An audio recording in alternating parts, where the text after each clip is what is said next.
히브리서 강의의 세 번째 시간입니다. 큰 은혜를 이루신 예수님이라는 제목의 말씀을 가지고 오늘 이 시간 함께 은혜 받기를 원합니다. 히브리서가 기록될 당시 초대교회 내에서는 많은 이방인 개종자들이 있었습니다. 그런데 아무래도 이방인 개종자들보다는 여전히 주를 이루는 사람들이 누구였냐면 유대교 출신의 이 유대교를 믿다가 예수 그리스도를 받아들였던 유대교 출신의 유대인들이 훨씬 더 유대인 기독교인들이 훨씬 더 많은 주를 이루고 있는 사람들이었습니다. 이 유대교에서 기독교로 개종한 유대인들에게는 시간이 지나면서 점차적으로 문제가 발생하기 시작했습니다. 바로 그것이 무엇이냐? 그리스도의 복음에 대한 진리에 대한 충분한 이해를 갖지 못해서 유대교와 기독교의 본질적 차이를 인식하지 못하는 그런 일들이 일어나기 시작했다라는 거예요. 그러니까 그들에게 예수 그리스도의 그 복음이 낯설었어요. 그리고 그것에 대해서 제대로 이해하지 못하는 그런 일들이 일어나기 시작했다라는 거예요. 그러면서 그리스도를 통한 믿음만을 강조한 기독교보다도 구약에서 이어져 내려온 바로 희생 제사와 율법 준수, 바로 그런 전통이 그들에게 훨씬 더 안정감을 주었다라는 거예요. 여러분, 우리도 은혜를 이야기하지만 우리 안에는 은혜보다도 율법적인 어떤 그런 내용들이, 율법적인 그런 형식들을 이렇게 좋아하는 그런 마음들이 우리 안에 얼마나 많은지 몰라요. 한번 해볼까요? 뭔가 예배도요, 예배를 빠지고 나면 뭔가 좀 찝찝해요. 그 왜 그럴까요? 예배라는 형식 그 자체를 훨씬 더 내가 소중히 여긴다는 거예요. 실질적으로는 내가 예배를 참석해서 그곳에서 내가 은혜를 받지 못하는 그것이 훨씬 더 문제인데, 단순히 내가 예배에 참석하지 못한 그것을 두렵게 여기는 거예요. 11조는 더 그래요. 어떤 분들은 이렇게 고백하더라고요. 내가 이번에 요 11조 요만큼은 내가 덜 냈는데 목사님 나중에 보니까 그 11조 못 낸 만큼 엉뚱한 데 돈이 들어가더라고요. 아유, 내가 그래 꼭 내야지. 내가 꼭 내야지. 여러분, 물론 이게 뭐 좀 그렇습니다만은 뭐 꼭 그렇기 때문에 하나님이 그렇게 세게 하신다. 여러분, 이거는 좀 율법적인 생각이 강해요. 여러분, 이 유대교 그리스도인들, 유대교에서 그리스도로 개종한 그들 마음속에서도 그리스도의 은혜와 십자가, 그 복음에 대한 그 진리가 점점 더 약해지면서 그들 안에 스물스물 뭐가 일어났어요? 과거에 유대교에 있을 그때의 희생 제사를 드리고 율법을 준수했던 그 형식적인 그 전통들이 훨씬 더 자신을 안정감 있게 해주더라는 거야. 내가 이렇게 했으니까 이제 괜찮을 거야, 잘 될 거야, 이런 안정감을 그들에게 준 거지. 그래서 다시 유대교에서 기독교로 개종했는데 점차적으로 시간이 지나면서 다시 회귀되어 버리는, 유대교인들이 되어버리는 그런 위험성이 그들 안에 나타나기 시작했다는 거죠.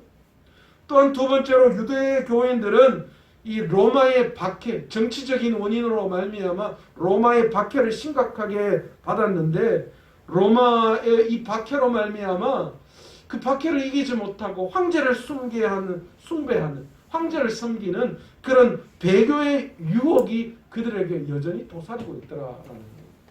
이런 상황 속에서 히브리서 저자는 이런 유대인들에게 다시 유대교로 돌아가서는 안 되고, 너희들이 본질적으로 예수 그리스도가 어떤 분이신지를 정확하게 깨닫는 것이 그 모든 유대교로 돌아가고 배교하는 그런 것에서 너희가 힘을 얻을 수 있다라는 것을 가르쳐 주시기 위해서 히브리서 저자가 지금 그 내용을 히브리서에 다루고 있다라는 거예요.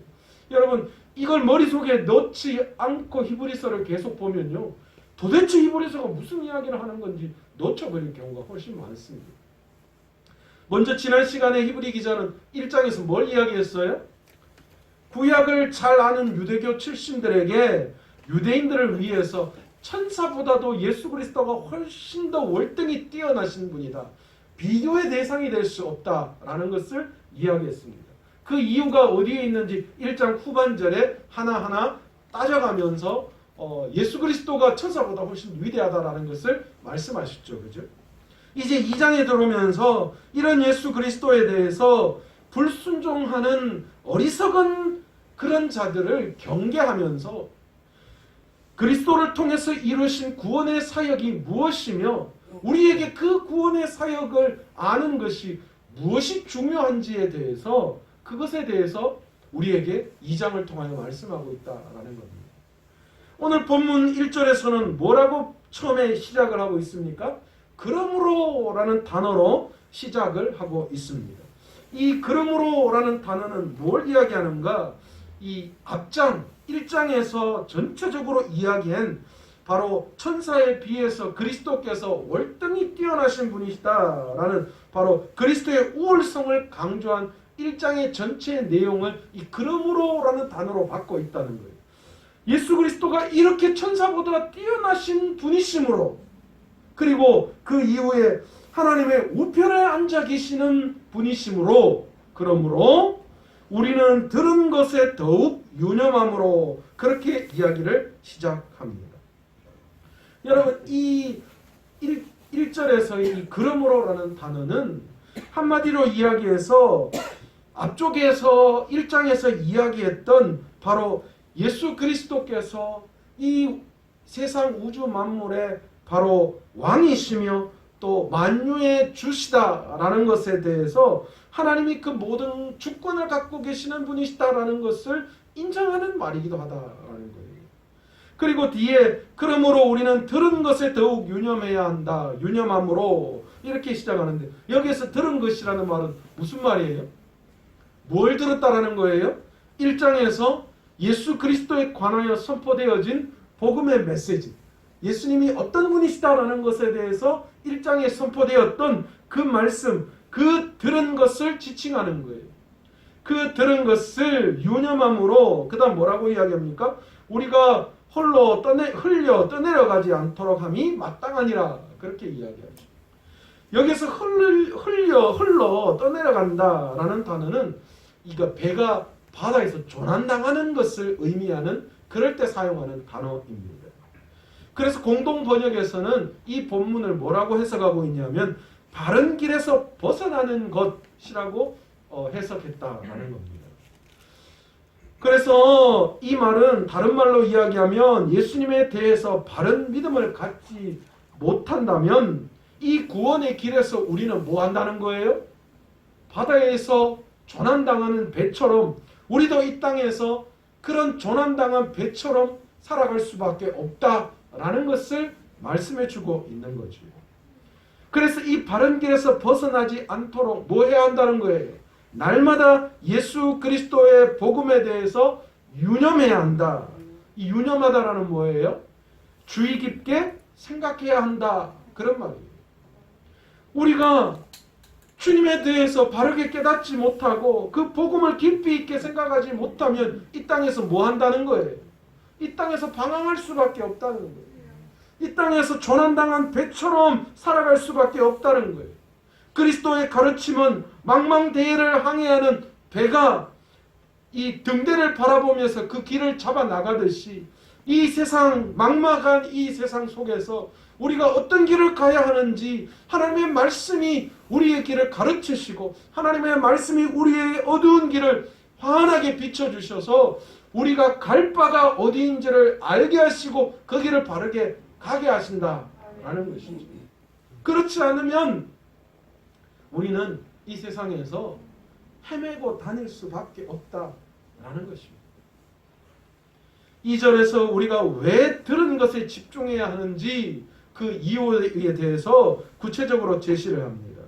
2절에서 천사들을 통하여 하신 말씀이라고 이야기하는데 이 말은 뭐냐 하면 율법을 가르치는 거예요. 왜 히브리 기자가 천사들을 통하여 하신 말씀이라고 이야기했냐면 모세가 시내산에서 계명을 받을 때에 그때에 구약 사람들이 생각할 때는 천사가 함께 있었다라는 거예요. 그래서 히브리 기자는 구약의 이 정통한 그런 메시지들을 구약의 말씀들을 인용해서 계속 사용하고 있거든요.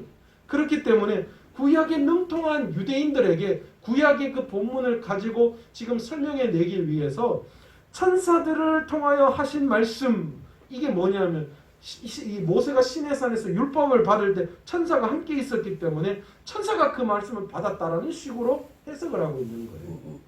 그래서 하나님께서 수요한 그 자리에 천사들과 함께 하셨다라는 것을 드러내는데, 또한 이 천사들을 통하여 하신 말씀이 경고하게 된다라는 이야기를 합니다. 이것은 율법이 법으로 효력을 발휘한다라는 거예요. 이게 무슨 말이에요? 하나님께서 구약에는 시내산에서 이스라엘 백성들에게 율법을 주셔서 그 율법을 지키도록 명령하셨다라는 거예요. 그런데 그 율법을 어기거나 순종하지 않는 모든 행위는 뭐라고 이야기하는 거예요? 2절 후반부에 모든 범죄함과 순종하지 아니함이 공정한 보응을 받았거든. 이게 뭐예요?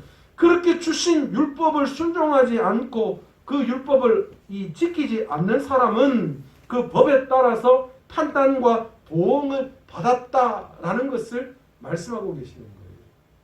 그래서 3절에 우리가 이같이 큰 구원을 등한히 여기면 어찌 그 보응을 피하리요? 이건 무슨 뜻이냐? 너희들이 구약에서 하나님께서 모세를 통하여 받은 그 율법을 지키는 것, 그것을 가지고 그것을 범할 때에 그 법에 따라서 판단과 보응을 받았다면 이제는 뭐 한 거예요? 예수 그리스도를 통하여서 구원의 놀라운 은혜를 너희가 받았는데 그것에 대해서 너희가 제대로 지키지 않는다면 너희가 얼마나 더 큰 심판을, 보응을 하나님 앞에서 받을 것이냐라는 걸 이야기합니다.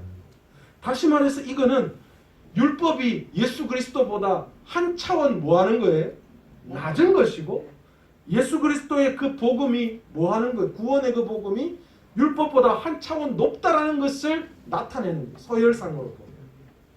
이 말씀은 차원이 낮은 율법을 어기는 것으로도 너희가 그렇게 판단과 보응을 받는데, 천사들보다 우월하신 아들을 통해서 주신 그 구원의 놀라운 말씀을 우리가 어긴다면 얼마나 더 큰 책임이 우리에게 주어지겠느냐, 그것에 대해서 이야기하는 거예요. 근데 별로 그렇게 어렵지는 않는데 말은 되게 어렵게 기록해놨어요. 여러분, 구약시대의 천사와 선지자들을 통해 주신 말씀, 여러분 이거는 구약의 율법을 어겨서 그에 대한 하나님의 공의와 심판을 받은 것에 대한 이야기를 하는 거예요. 그러나 그것보다 훨씬 더 우월하신 예수 그리스도께서 친히 이 땅에 오셔서 선포하신 복음의 말씀을 우리가 무시하면 얼마나 더 큰 심판을 우리가 받겠느냐라는 거예요. 하나님의 그 심판을 결코 우리가 면치 못할 것이다. 그것에 대해서 지금 히브리 저자가 우리에게 말씀해주고 있습니다. 계속 이어서 3절 뒷부분과 4절을 보시면 이 구원은 처음에 주로 말씀하신 바요 들은 자들이 우리에게 확증한 바니, 4절에 하나님도 표적들과 기사들과 여러 가지 능력과 및 자기의 뜻을 따라 성령이 나누어 주신 것으로서 그들과 함께 증언하였음이니라. 그렇게 말씀합니다. 여러분, 여기에서 구원의 진리는 그리스도의 말씀을 통하여서 선포되어졌습니다.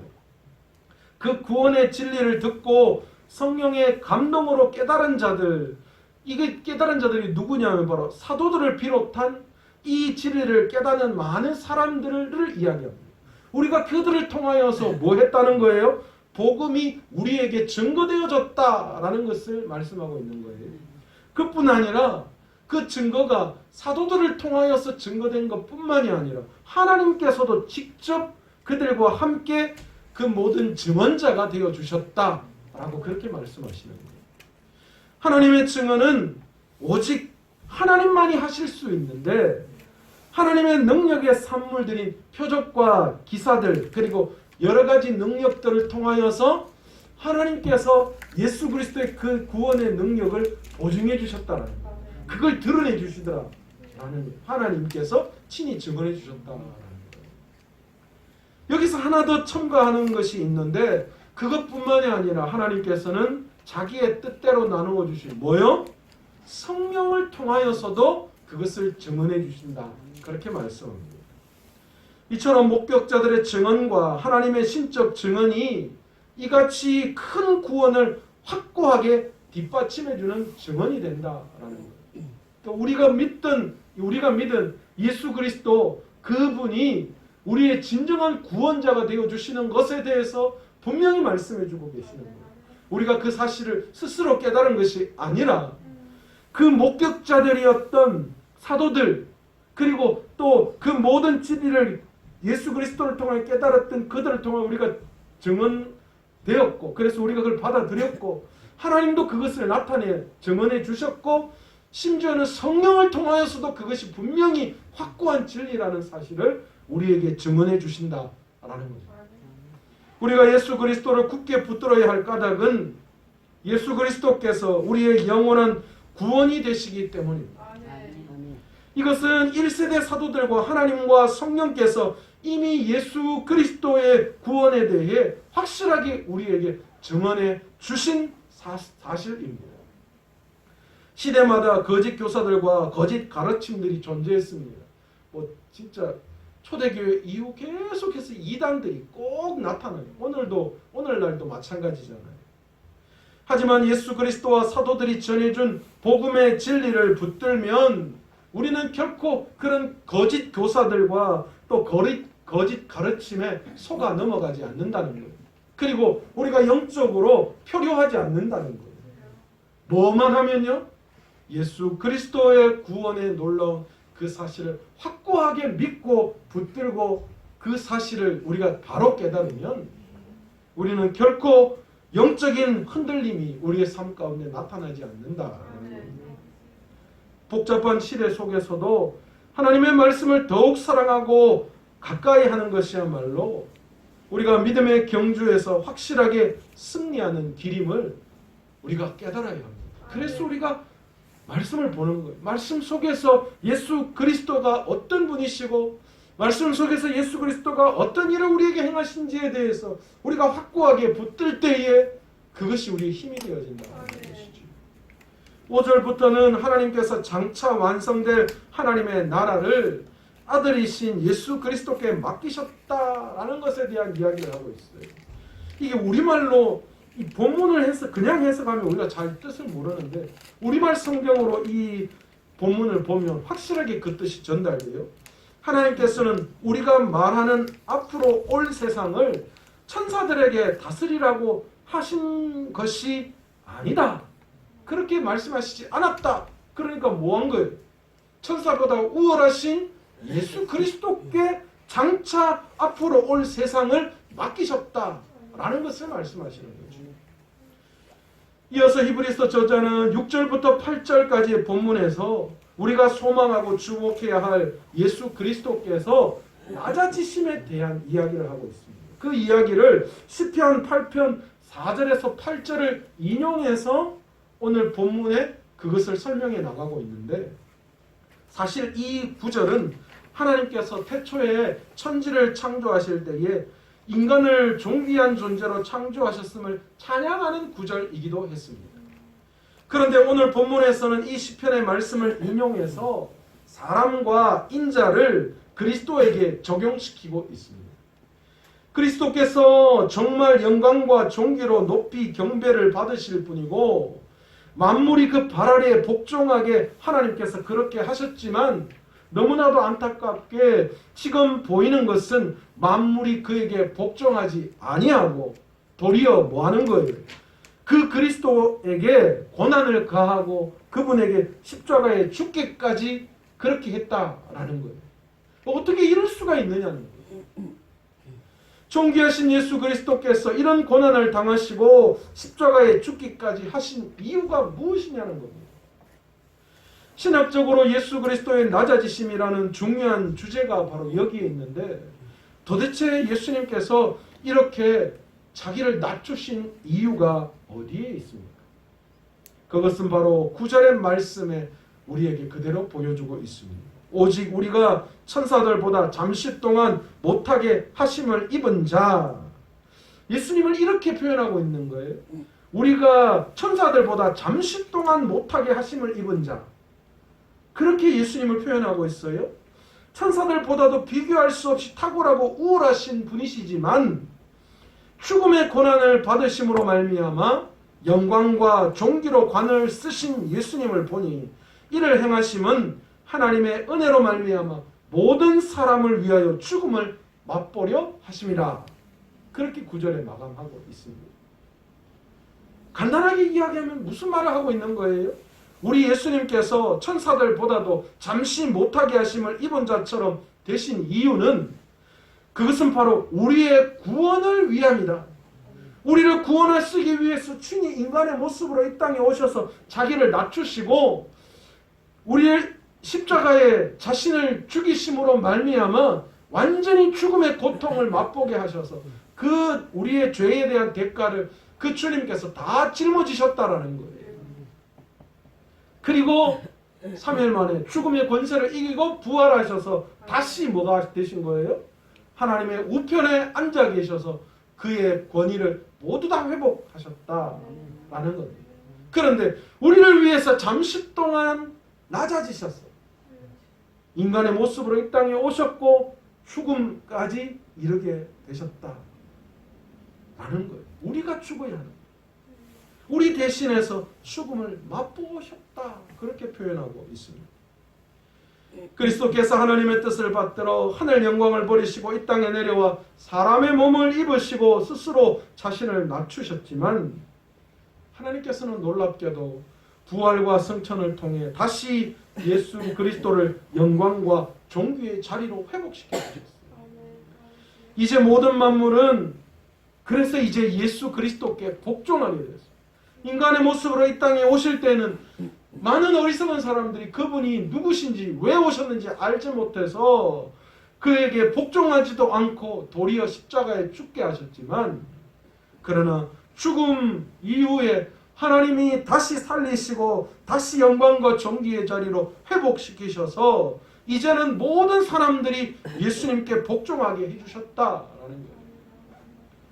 우리가 주목하고 소망해야 할 것은 그래서 허탄한 천사 숭배나 잘못된 가르침이 아니라 우리의 구원자며 하나님 나라의 통치권자이신 바로 창조주 예수 그리스도 그분에게 있어야 한다는 것입니다.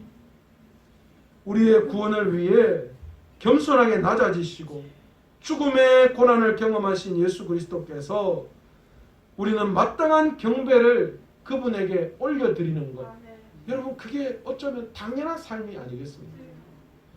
유대인들 가운데는 예수님의 낮아지심의 의미를 잘 모르기에 비천한 인간의 몸을 입고 있으므로 천사보다 못한 존재로 생각하거나 전에는 천사보다 나았을지 모르지만 이제는 더 못한 존재로 떨어지고 말았다. 바로 그렇게 유대인들이 예수님을 생각했어요. 예수님이 십자가에 죽으심을 보고요.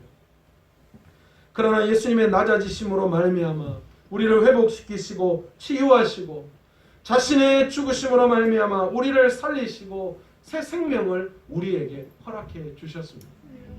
이 사실을 우리가 안다면 그 주님의 은혜가 어찌 큰 구원이라고 우리가 찬양하지 않을 수 있겠어요.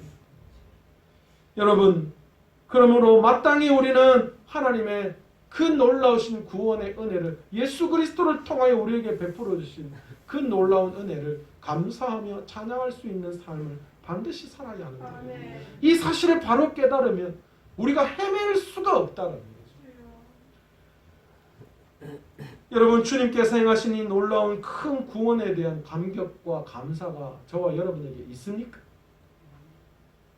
주님이 우리를 대신해서 십자가에 주시기 위해서 인간의 모습으로 이 땅에 오셔서 잠시 낮아지시고 다시 회복시키시고 다시 하나님의 놀라운 우편에 앉아 계시는 그 권세를 회복시키셨다. 그 모든 것이 우리를 위한 구원의 큰 그림을 그리기 위하심을 우리가 감격하고 과연 감사하고 있느냐라는 거예요. 만일 우리가 이 주님의 은혜를 진정으로 깨달았다면 여러분 어떻게 주님을 찬양하지 않을 수 있고 어떻게 주님 앞에 원망과 불평을 토로할 수가 있겠습니까?